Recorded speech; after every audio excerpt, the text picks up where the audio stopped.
அன்பான தேவதை தொலைக்காட்சி நேயர்களே, உங்கள் அனைவருக்கும் என்னுடைய அன்பு வணக்கம். நேயர்களே, நாம் நாளும் ஒரு திருக்குறள் என்ற நிகழ்விலே சந்திக்கின்றோம். இன்றைக்கு ஒரு குறள் பார்ப்போமா? தீநட்பு என்ற அதிகாரத்திலிருந்து 816வது குறளை இன்றைக்கு பார்க்கிறோம். இந்த அதிகாரத்திலே பல விதமாக வள்ளுவர் தீயவர்களுடைய நட்பு, அறிவில்லாதவனுடைய நட்பு, நல்லவர்கள் அல்லாதவருடைய நட்பு எத்தகைய துன்பத்தை தரும் அல்லது தொந்தரவை தரும் அல்லது இடர்களை தரும் என்றெல்லாம் சொல்லி கொண்டு வருகிறார். இந்த குறள் என்ன சொல்கிறார்னா, இப்போ ஒருவன் இருக்கிறான், அவன் அறிவற்றவனோடு நட்பு கொள்கிறான். சரி, அறிவற்றவர்களோடு நட்பு கொண்டாலும் பரவாயில்ல, அறிவாளிகளோடு பகை கொள்கிறான். இந்த ரெண்டையும் ஒப்பிடுறார் வள்ளுவர். ஒருவன் அறிவில்லாதவனோடு நட்பு கொள்ளுகிறான், அறிவாளிகளோடு பகை கொள்ளுகிறான். அறிவாளிகளோடு பகைமையும் அறிவற்றவனுடைய நட்பையும் கொள்கிறான். அது என்ன விசித்திரமாக இருக்கே! அப்படி இருக்கான் ஒருத்தன், என்ன பண்ணுறது?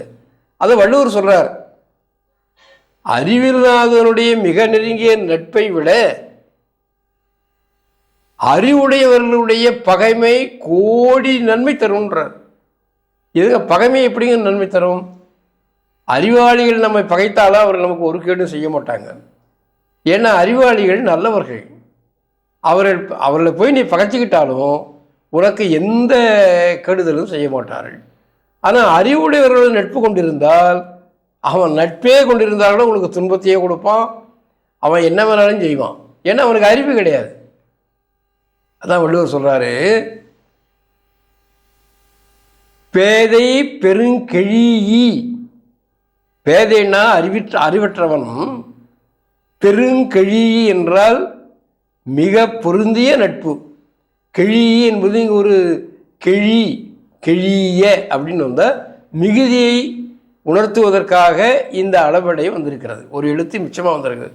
கெழிய அப்படின்னு ஏன் வந்திருக்குதுன்னா, மிகுதி என்ற பொருள் தருவதற்காக. அறிவற்றவனோடு மிக பொருந்திய நட்பு கொள்ளுவதை காட்டிலும், எப்படிங்க?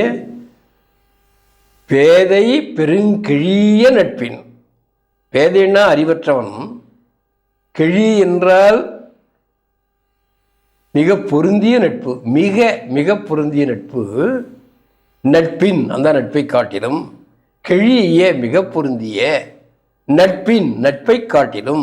இங்கே நட்பின் அப்படின்றது என்ன பொருள் தருகிறது? நட்பை விட என்ற பொருளை தருகிறது. நட்பை காட்டிலும். அறிவுடையவர்கள் சான்றோர்கள். ஏதின்மை என்றால் பகைமை. அறிவுடையாரிடத்திலே பகைமை கொண்டாலும் கோடி உறும், கோடிக்கணக்கான நன்மைகளை நமக்கு தரும். இந்த அறிவற்றவனுடைய நட்பை காட்டிலும் அறிவாளியுடைய பகைமை கோடிக்கணக்கான நன்மை தரும் என்பதுதான் இந்த குறளினுடைய பொருள். இப்பொழுது மீண்டும் குறளை பார்ப்போமா? பேதை பெருங்கெழிய நட்பின் அறிவுடையார் ஏதின்மை கோடி உறும். இப்பொழுது இதன் ஆங்கில வடிவத்தை பார்ப்போமா? The enmity of the wise is 10 million times more profitable than the inordinate intimacy of the poor. அன்பான தேவதை தொலைக்காட்சி நேயர்களே, நாம் மீண்டும் இதே நேரத்தில் சந்திப்போம். நன்றி, வணக்கம்.